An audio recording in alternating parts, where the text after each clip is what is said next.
If you're watching this video, like and subscribe for access to our full chord library and a lot of fun tutorials. The star of the show today is A sharp, where you'll see that has two names on it, B flat. That's an enharmonic name, meaning two names for one note.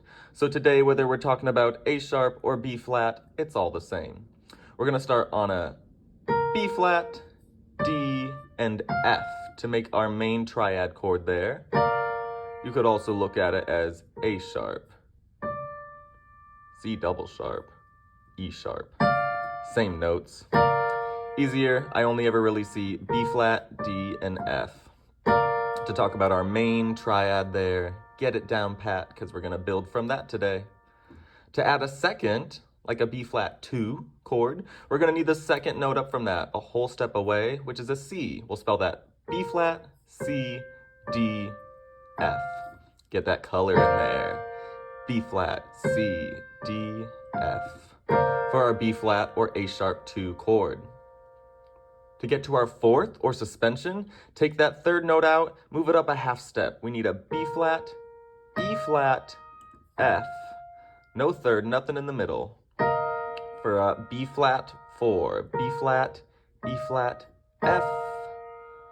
That's lovely.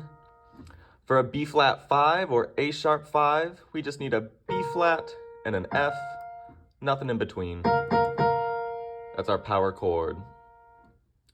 For a B flat 6, get our main triad back, B flat, D, F, and we're gonna add the sixth note up from B flat, which is a G, right? 1, 2, 3, 4, 5, 6.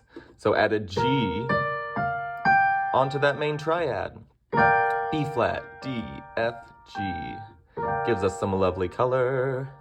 And lastly, our B flat 7 or our A sharp 7, we need the seventh note up from that, which is going to be an A flat. Tricked you there. So B flat, D, F, A flat. There's our jazziness. It's still a whole step away from that main B flat. B flat, D, F, A flat is our B flat 7 or our A sharp 7. Enjoy that color and play on.